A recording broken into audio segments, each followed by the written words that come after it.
പണ്ട് പണ്ട് വൃന്ദാവൻ എന്നൊരു ബ്യൂട്ടിഫുൾ വില്ലേജ് ഉണ്ടായിരുന്നു.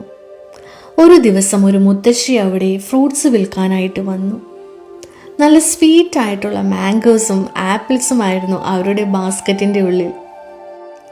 ഇത് നമ്മുടെ ലിറ്റിൽ കൃഷ്ണ കണ്ടു. അവന് ഫ്രൂട്ട്സ് കഴിക്കാൻ ഭയങ്കര കൊതി തോന്നി. പക്ഷേ കയ്യിൽ പൈസയൊന്നുമില്ലായിരുന്നു. പെട്ടെന്ന് അവനൊരു ഐഡിയ തോന്നി. വേഗം വീട്ടിനുള്ളിലേക്ക് ഓടി അവിടെ അരിയിട്ട് വെച്ചിരിക്കുന്ന ഒരു വലിയ ജാർ കണ്ടു. ലിറ്റിൽ കൃഷ്ണ അവൻ്റെ ടൈനി ഹാൻഡ്സ് കൊണ്ട് അവനെടുക്കാവുന്ന അത്രയും അരി വാരിയെടുത്തു.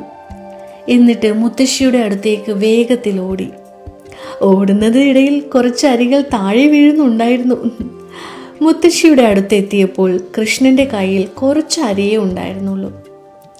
കൃഷ്ണ തൻ്റെ സ്വീറ്റ് സ്മൈലോടുകൂടി മുത്തശ്ശിയെ നോക്കി ചോദിച്ചു, മുത്തശ്ശി, എനിക്ക് ഈ അരിക്ക് പകരം കുറച്ച് ഫ്രൂട്ട്സ് തരാമോ?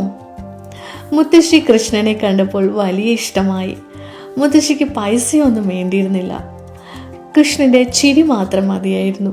മുത്തശ്ശി ആ ടൈനി ഹാൻഡ്സിൽ നിറയെ മാംഗോസും ആപ്പിൾസും വെച്ച് കൊടുത്തു. ലിറ്റിൽ കൃഷ്ണ ഭയങ്കര ഹാപ്പി ആയിട്ട് ആ ഫ്രൂട്ട്സ് എല്ലാം മുറുകെ പിടിച്ച് വീട്ടിലേക്ക് ഓടി. അപ്പോഴാണ് ഒരു മാജിക് നടന്നത്. എന്താണത്? മുത്തശ്ശി തൻ്റെ കൊട്ടയിലേക്ക് നോക്കിയപ്പോൾ അത് നിറയെ ഗോൾഡും ഡയമണ്ട്സും കൊണ്ട് നിറഞ്ഞിരിക്കുന്നു. നമ്മുടെ ലിറ്റിൽ കൃഷ്ണ മുത്തശ്ശിയുടെ ഫ്രൂട്ട്സ് ബാസ്ക്കറ്റിനെ ഒരു ട്രഷർ ചെസ്റ്റ് ആക്കി മാറ്റി.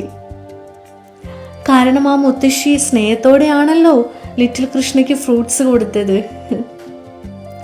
ഒരു സീക്രട്ട് പറയട്ടെ, നിങ്ങൾ നിങ്ങളുടെ ഫ്രണ്ട്സിന് ടോയ്സ് ഷെയർ ചെയ്യുമ്പോൾ അല്ലെങ്കിൽ എന്തെങ്കിലും ഫുഡ് ഐറ്റംസ് ഒക്കെ ഷെയർ ചെയ്യുമ്പോൾ ലിറ്റിൽ കൃഷ്ണ വന്ന് നിങ്ങളുടെ ബാസ്ക്കറ്റിലും ഇതേപോലെ മാജിക് കൊണ്ട് നിറയ്ക്കും.